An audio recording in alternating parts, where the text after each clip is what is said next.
की क्या पहचान, नीला झंडा हाथी निशान। बीएसपी की क्या पहचान, नीला झंडा हाथी निशान। बहुजन समाज पार्टी जिंदाबाद, जिंदाबाद जिंदाबाद। बहुजन समाज पार्टी जिंदाबाद, जिंदाबाद जिंदाबाद। माननीय बहन कुमारी मायावती जी जिंदाबाद, जिंदाबाद जिंदाबाद। माननीय बहन कुमारी मायावती जी जिंदाबाद, जिंदाबाद जिंदाबाद। बहन जी आप संघर्ष करो, हम आपके साथ हैं। बहन जी आप संघर्ष करो, हम आपके साथ हैं। बहन जी आप आगे बढ़ो, हम आपके साथ हैं। बहन जी आप आगे बढ़ो, हम आपके साथ हैं। बहन कुमारी मायावती जी जिंदाबाद, जिंदाबाद जिंदाबाद। बहन कुमारी मायावती जी जिंदाबाद, जिंदाबाद जिंदाबाद। बहुजन समाज पार्टी जिंदाबाद, जिंदाबाद जिंदाबाद। बहुजन समाज पार्टी जिंदाबाद, जिंदाबाद जिंदाबाद। बहन जी आप संघर्ष करो, हम आपके साथ हैं। बहन जी आप संघर्ष करो, हम आपके साथ हैं। बहन जी आप आगे बढ़ो, हम आपके साथ हैं। बहन जी आप आगे बढ़ो, हम आपके साथ हैं। बहन कुमारी मायावती जी जिंदाबाद, जिंदाबाद जिंदाबाद। हमारी बहन कुमारी मायावती जी जिंदाबाद, जिंदाबाद जिंदाबाद। बहुजन समाज पार्टी जिंदाबाद, जिंदाबाद जिंदाबाद। भारत की मजबूरी है, जी जरूरी है। भारत की मजबूरी है, जी जरूरी है।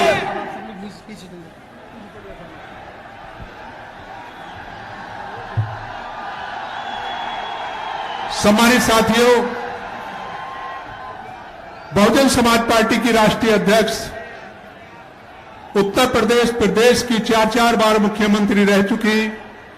पूर्व सांसद, करोड़ों करोड़ों कमजोर मजलूम बेसहारा दिलों की आवाज आदरणीय बहन कुमारी मायावती जी हमारे बीच में पहुंच चुकी हैं।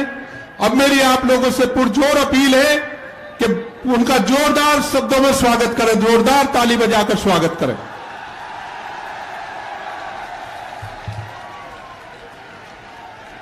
अब मैं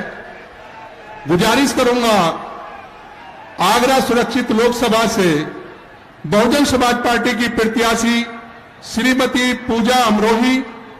फतेहपुर सीकरी लोकसभा की प्रत्याशी श्री राम निवास शर्मा जी, हाथरस सुरक्षित लोकसभा के श्री प्रत्याशी हेम बाबू धनकर जी से कि वो तीनों मिलकर आदरणीय बहन जी के सम्मान में सोने का मुकुट पेश करें।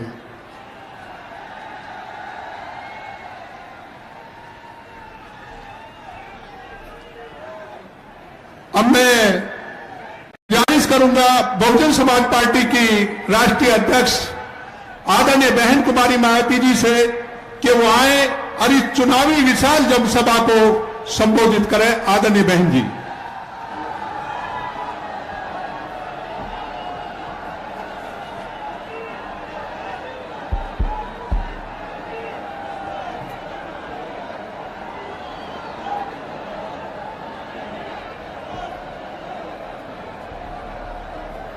बस बस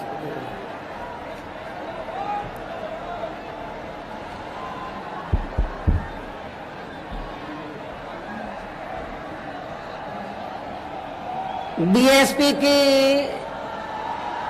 इस चुनावी जनसभा में इकट्ठा हुए पार्टी के सभी छोटे बड़े पदाधिकारी एवं कार्यकर्तागण,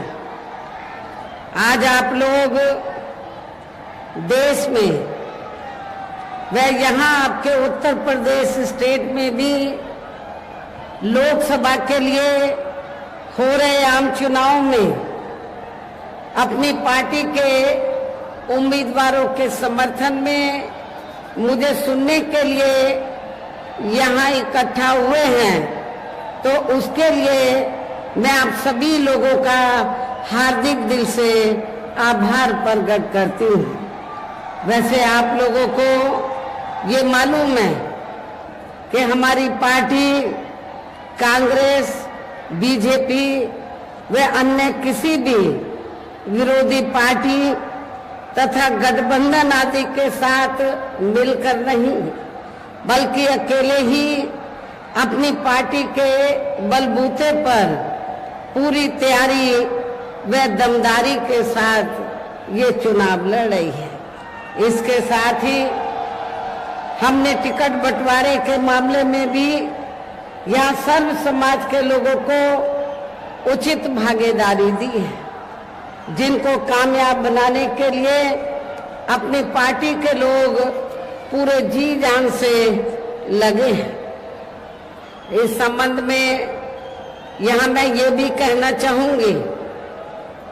कि हमारी पार्टी ने इस चुनाव में भी सर्व समाज के लोगों को टिकट बंटवारे के मामले में या देने के मामले में हमने उचित भागीदारी दी है। खासकर जो दलित वर्ग के लोग हैं या जो रिजर्व सीटें हैं, तो हमने रिजर्व सीटों पर भी अकेले एक ही कम्युनिटी के लोगों को नहीं, एक ही बिरादरी के लोगों को नहीं, बल्कि शेड्यूल कास्ट में जो विभिन्न जातियां आती हैं तो उनको हमने चुनाव लड़ने का मौका रिजर्व सीटों पर दिया है। आगरा के लोगों को ये मालूम है कि जब इस चुनाव से पहले आपके उत्तर प्रदेश में लोकल बॉडीज के चुनाव हुए थे और यहाँ मेयर का चुनाव हुआ, तो हमारी पार्टी ने अनुसूचित जाति में से एक वाल्मीकि समाज की महिला को मेयर के लिए चुनाव के मैदान में उतारा था। और आपकी ये आगरा रिजर्व सीट है, तो आगरा रिजर्व सीट से तो फिर हमने यहाँ पर तो जाटव समाज की महिला को चुनाव के मैदान में उतारा है। इसके नजदीकी ज्यादा दूर नहीं है, हाथरस लोकसभा की सीट है, तो वहां हमने धनगर समाज को जो अनुसूचित जाति में आते उनको भी चुनाव के मैदान में उतारा है। आपके आगरा से लगी हुई फतेहपुर सीकरी की सीट है, तो यहाँ हमने अपर कास्ट समाज में से तो खास तौर से ब्राह्मण समाज के व्यक्ति को हमने चुनाव के मैदान में उतारा है।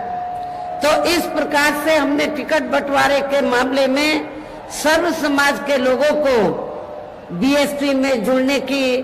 उनकी तादाद को ध्यान में रखकर हमने उचित भागीदारी दी है। हालांकि आज यहाँ आपकी इकट्ठा हुई अपार भीड़, वह भीड़ के जबरदस्त जोश को भी देखकर अब मुझे ये काफी हद तक भरोसा हो गया है कि पिछली बार की तरह इस बार भी आप लोग अपने प्रदेश से और यहाँ अपने क्षेत्र से तो लोकसभा चुनाव में अपनी पार्टी का बेहतर रिजल्ट जरूर लाएंगे। इसके लिए अब मैं आप लोगों का ध्यान कुछ जरूरी बातों की तरफ दिलाना चाहती हूँ और इस संबंध में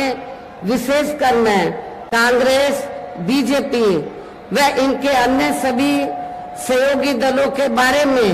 ये कहना चाहूंगी कि आजादी के बाद शुरू में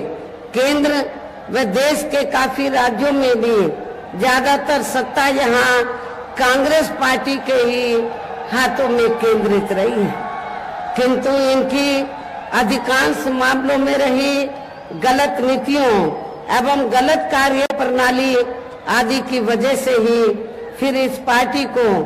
यानी कि कांग्रेस पार्टी को केंद्र व काफी राज्यों की भी सत्ता से बाहर होना पड़ा है तथा यही स्थिति इनकी सहयोगी पार्टियों की भी बनी रही है, जिसके कारण ही फिर पिछले कई वर्षों से भारतीय जनता पार्टी व इनके सहयोगी दल केंद्र एवं काफी राज्यों की भी सत्ता में काबिज हो गए हैं, लेकिन इनकी भी ज्यादातर रही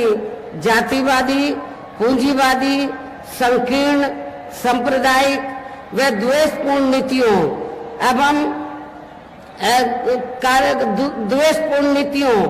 एवं कार्य प्रणाली आदि से तथा इनकी कथनी व करनी से भी काफी अंतर होने की वजह से अब ऐसा लगता है इस बार ये पार्टी भी यानी कि भारतीय जनता पार्टी भी केंद्र की सत्ता में आसानी से वापस आने वाली नहीं है, बशर्ते यदि ये चुनाव इस बार फ्री एंड फेयर होता है तथा हम चर्चा के मुताबिक वोटिंग मशीनों में भी कोई गड़बड़ी आदि नहीं की जाती है। और वैसे भी इस बार चुनाव में इनकी कोई भी पुरानी एवं नई चल रही नाटकबाजी, जुमलेबाजी व गारंटी आदि काम में आने वाली नहीं है, क्योंकि अब देश की जनता काफी हद तक है कि इनकी पार्टी ने अब तक देश के विशेषकर गरीबों, कमजोर तबकों, मध्यम वर्गीय एवं अन्य मेहनतकश लोगों को जो इन्हें दिखाने के असंख्य प्रलोभन भरे वायदे किए हैं तथा अनेकों हवाई व कागजी गारंटी आदि भी दी है, तो उनका जमीनी हकीकत में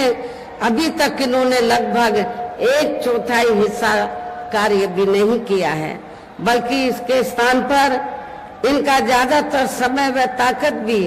या इनके अपने चहेते रहे बड़े बड़े पूंजीपतियों एवं धन्ना सेठों को ही ज्यादा से ज्यादा मालामाल व धनवान बनाने में तथा इन्हें हर स्तर पर छूट देने व बनाने में ही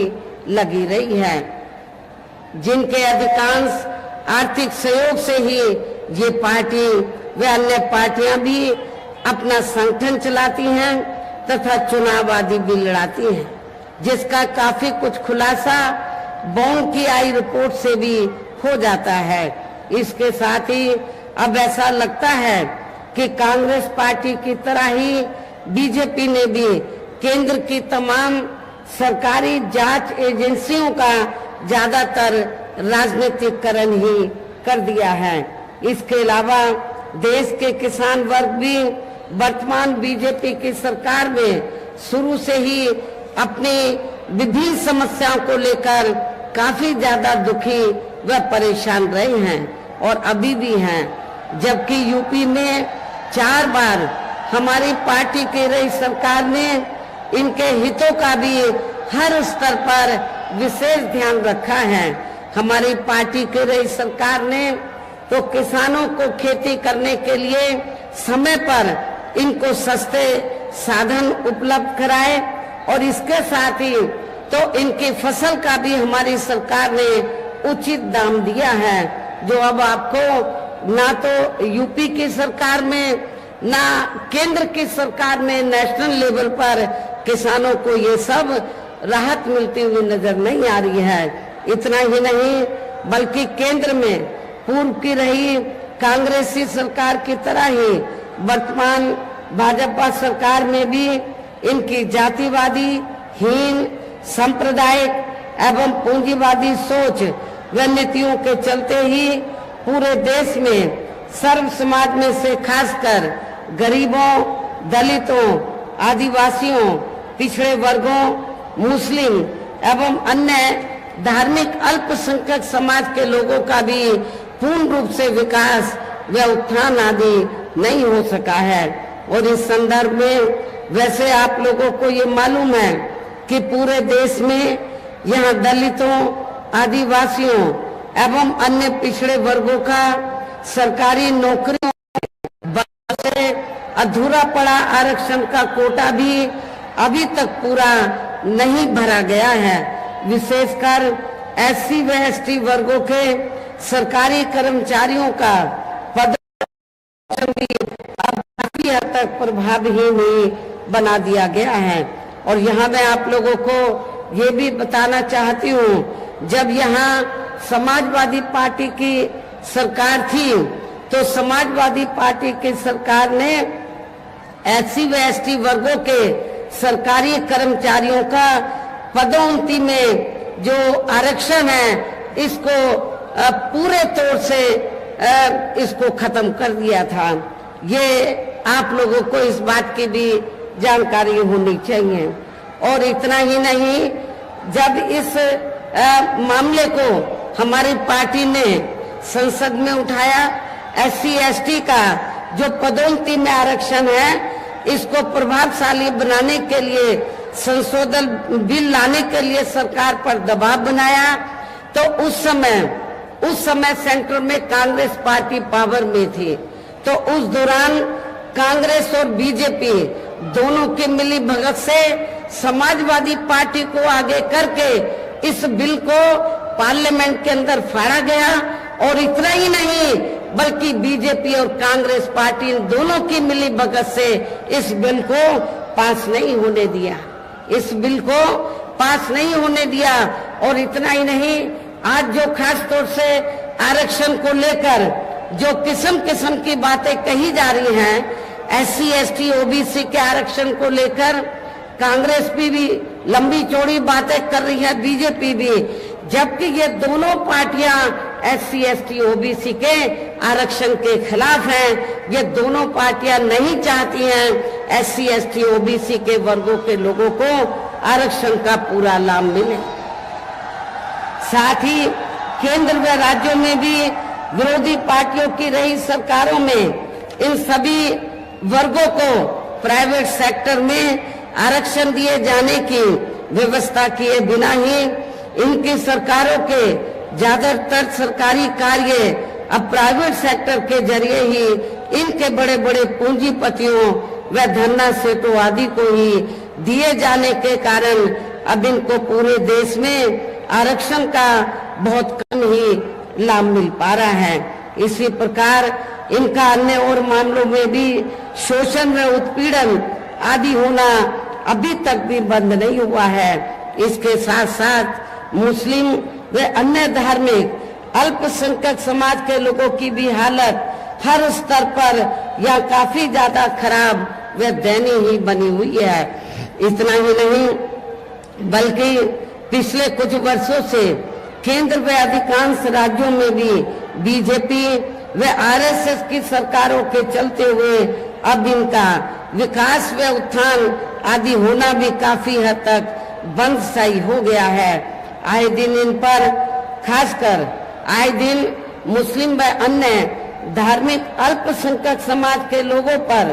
खासकर हिंदुत्व की आड़ में हो रही जुल्म जाति भी यहाँ काफी ज्यादा चरम सीमा पर पहुंच चुकी है। इसके साथ साथ अपर कास्ट समाज में से विशेषकर गरीब लोगों की भी हालत हमें कोई खास अच्छी नजर नहीं आती है। कहने का तात्पर्य ये है कि चाहे वीकर सेक्शन के लोग हैं या माइनॉरिटी हैं, अपर कास्ट समाज के लोग हैं, ये सभी लोग हमें काफी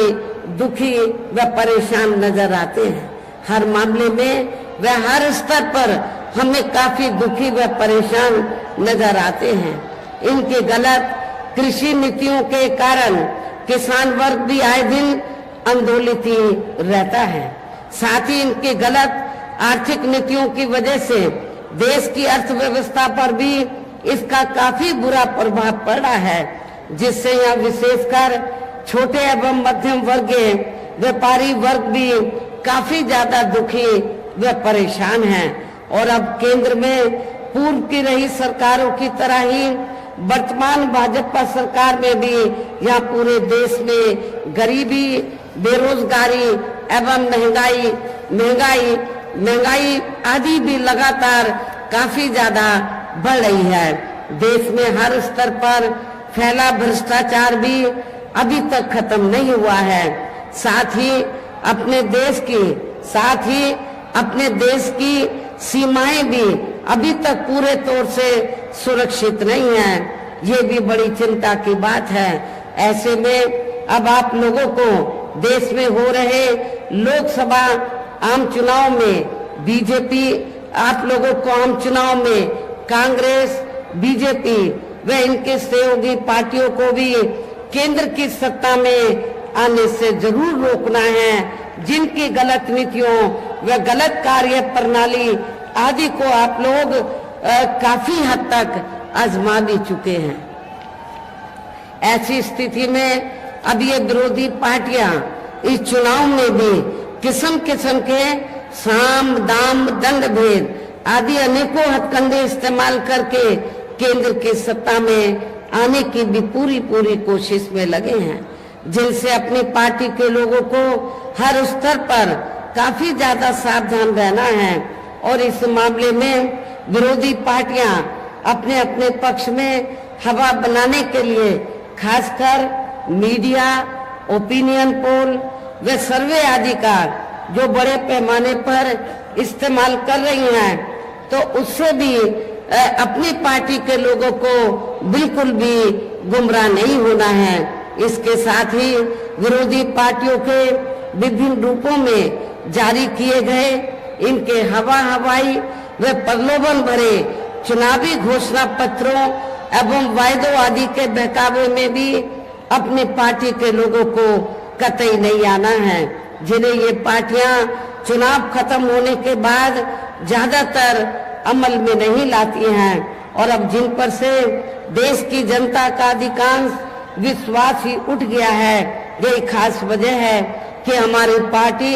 किसी भी चुनाव में अपनी पार्टी का कोई भी चुनावी घोषणा पत्र आदि जारी नहीं करती है। वैसे भी हमारी पार्टी किसी भी मामले में कहने में बहुत कम बल्कि कार्य करके दिखाने में ही ज्यादा विश्वास रखती है और इस बात का सबसे बड़ा सबूत ये है कि उत्तर प्रदेश में 4 बार हमारी पार्टी के नेतृत्व में रही सरकार ने चुनाव में अपनी पार्टी के बिना कोई जारी किए गए चुनावी घोषणा पत्र के ही प्रदेश व आम जनहित में काफी कुछ ऐतिहासिक कार्य करके दिखाए हैं, जिनकी अब देश में अधिकांश की सरकारें काफी नकल भी कर रही हैं। जबकि इस मामले में हमारी पार्टी का ये कहना है कि यदि इन पार्टियों के स्थान पर केंद्र में हमें अपनी पार्टी की सरकार बनाने का मौका मिलता है, तो तब फिर हमारी पार्टी की बनी सरकार केंद्र में यहाँ अब तक रही सभी विरोधी पार्टियों की सरकारों की तरह केवल हवाई व कागजी कार्य आदि नहीं करेगी, बल्कि उत्तर प्रदेश की तरह ही जमीनी हकीकत में ठोस कार्य करके दिखाएगी। और इस संदर्भ में खासकर मैं ये कहना चाहूंगी, केंद्र द्वारा देश में पिछले कुछ समय से अति गरीब परिवारों को अस्थायी तौर पर फ्री में जो थोड़ी सी खाद्य सामग्री दी जा रही है, तो उससे इनका स्थायी तौर पर भला होने वाला नहीं है। और आप लोगों को ये मालूम है कि जब यहाँ असेंबली का चुनाव हुआ, तो असेंबली के चुनाव में भी और अब लोकसभा चुनाव में भी पूरे देश के अंदर तो जो सर्व समाज में से जो गरीब लोग हैं, जिनको इन्होंने फ्री में थोड़ा राशन आदि दिया है, खाद्य सामग्री आदि दी है, तो उसके एवज में तो ये इन्होंने असेंबली के चुनाव में भी लोगों को गुमराह करने के लिए और अब लोकसभा चुनाव में भी तो बीजेपी और आरएसएस के लोग तो अपने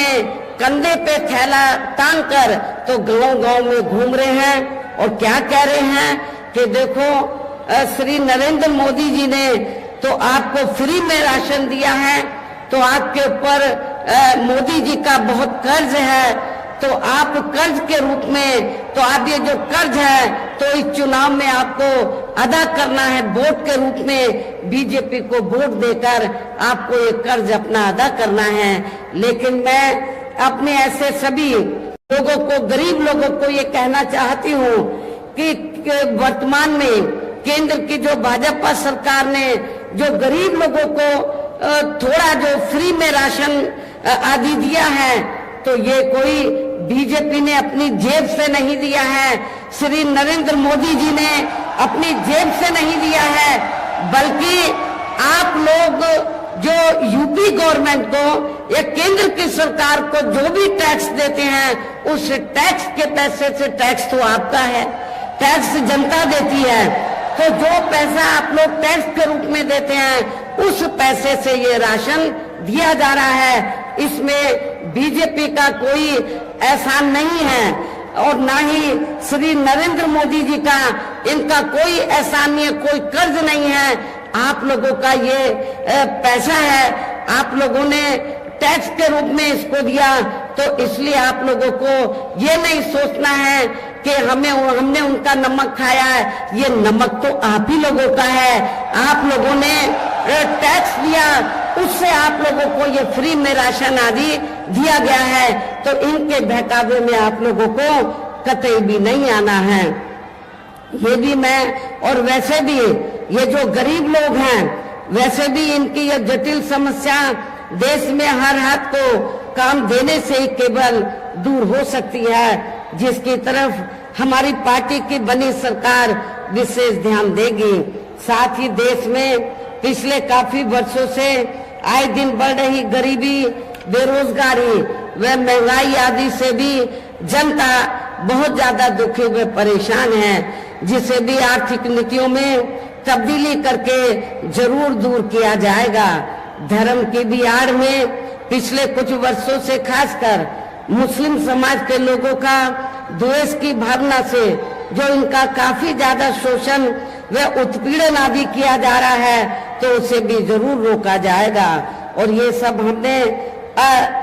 सब हमने अपनी यूपी की रही सरकार में करके भी दिखाया है। हमने उत्तर प्रदेश के अंदर कोई भी दंगा फसाद नहीं होने दिया है। इसके अलावा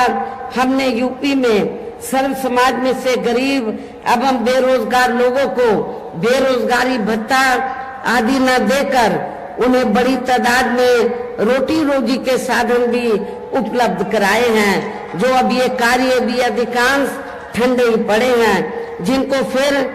सरकार बनने पर, केंद्र में सरकार बनने पर प्राथमिकता दी जाएगी। अर्थात देश में इस समय हो रहे लोकसभा चुनाव में विरोधी पार्टियों के जारी किए गए उनके हवाई व प्रलोभन भरे चुनावी घोषणा पत्रों आदि के बहकावे में अब यह खासकर देश के अति गरीबों, मजदूरों, बेरोजगारों एवं अन्य मेहनतकश लोगों को बिल्कुल भी नहीं आना है। और अब इन्हें ऐसी सभी विरोधी पार्टियों की हर हालत में, ऐसी सभी विरोधी पार्टियों को हर हालत में केंद्र की सत्ता में आने से जरूर रोकना है, जिनके कथने व करने में काफी अंतर रहा है तथा जिन्हें ये लोग वर्षों से आजमा भी चुके हैं। ऐसे में अब मेरा यही कहना है कि आप लोगों को अपने खुद के व अपने प्रदेश व क्षेत्र के तथा देश के भी हित में अपने वोटों को यहाँ कांग्रेस, बीजेपी व अन्य विरोधी पार्टियों को न देकर केवल अपनी एकमात्र हितैषी पार्टी बहुजन समाज पार्टी को ही देना है। जो ये पार्टी उत्तर प्रदेश की तरह ही केंद्र में भी अपनी पार्टी की सरकार बनने पर फिर पूरे देश में यह अपनी पार्टी की सर्वजन हिताय व सर्वजन सुखाय की नीतियों पर आधारित ही सरकार चलाएगी। इसके साथ साथ केंद्र से जुड़ी आपके क्षेत्र की जो भी यहाँ स्थानीय समस्याएं होंगी तो उन्हें भी फिर दूर करने का हर संभव पूरा प्रयास किया जाएगा। साथ ही यहाँ गरीबों, मजदूरों, बेरोजगारों, कर्मचारियों, किसानों, छोटे व्यापारियों एवं अन्य मेहनतकश लोगों के हितों का भी विशेष ध्यान रखा जाएगा। सर्व समाज में से खासकर दलितों, आदिवासियों, गरीबों, दलितों, आदिवासियों, पिछड़े वर्गों, मुस्लिम व अन्य धार्मिक अल्पसंख्यक समाज के लोगों के विकास एवं उत्थान के साथ साथ हर स्तर पर इनकी सुरक्षा आदि के लिए भी सख्त कदम उठाए जाएंगे। और तभी फिर यहाँ वास्तव में अपने देश के महान संतों, गुरुओं व महापुरुषों में भी विशेषकर महात्मा ज्योतिबा फूले, छत्रपति शाहू जी महाराज, श्री नारायणा गुरु, बाबा साहब डॉक्टर भीमराव अंबेडकर एवं मान्यवर श्री काशीराम जी आदि का अधूरा सपना जरूर साकार हो सकता है, जिनको यूपी में हमारी पार्टी की रही सरकार द्वारा हर स्तर पर पूरा आदर सम्मान दिया गया है। इन्हीं खास बातों के साथ ही अब मेरा देश व आपके स्टेट के भी हित में, आपके क्षेत्र के भी हित में यही कहना है कि हमारी पार्टी ने यहाँ जिनको भी चुनाव के मैदान में उतारा है, जो आपके सामने या मंच पर भी मौजूद हैं, तो उन्हें आपको जरूर कामयाब बनाना है, जिसके लिए यह पार्टी के सभी स्तर के छोटे बड़े पदाधिकारी एवं कार्यकर्तागण आदि पूरे जी जान से लगे हैं। और अब अंत में मेरा यही कहना है कि आप लोगों को वोट पड़ने वाले दिन यहाँ बीएसपी के अपने सभी लोकसभा उम्मीदवारों को, अर्थात आगरा जो सुरक्षित लोकसभा की सीट है, यहाँ से हमने श्रीमती पूजा अमरोही को चुनाव के मैदान में उतारा है। इसी जिले में, आगरा जिले में ही दूसरी सीट है फतेहपुर सीकरी लोकसभा की सीट। यहाँ से हमने श्री राम निवास शर्मा को, जो बहुत ही सामाजिक हैं और जी जान से अपनी सीट को जीतने में लगे हैं, इनको चुनाव के मैदान में उतारा है। हाथरस सुरक्षित लोकसभा की सीट से हमने श्री हेम बाबू को चुनाव के मैदान में उतारा है। हमारी महिला भी जो आगरे से चुनाव लड़ रही है, आपके जाटव समाज से ताल्लुक रखती है, ये भी जी जान से लगी हुई है, तो इनको भी जिताकर आप लोग इनका हौसला जरूर बढ़ाएं। और अपने जो ब्राह्मण समाज से, धनगर समाज से हैं, जो भी हमारे उम्मीदवार यहाँ चुनाव के मैदान में हैं, इनको आप लोग जरूर कामयाब बनाएं। और इनको कामयाब बनाने के लिए आप लोगों को ये मालूम है कि हमारी पार्टी का चुनाव चिन्ह क्या है, हाथी। आप लोगों को बहुजन समाज पार्टी का जो चुनाव चिन्ह हाथी है, हाथी चुनाव चिन्ह के सामने वाले बटन को दबाकर आप लोगों को अपनी पार्टी के इन तीनों प्रत्याशियों को रिकॉर्ड तोड़ वोटों के अंतर से जरूर कामयाब बनाना है, विजयी बनाना है। इनको पार्लियामेंट में जिताकर जरूर भेजना है। इस खास अपील के साथ ही अब मैं अपनी बात यही समाप्त करती हूँ। जय भीम, जय भारत।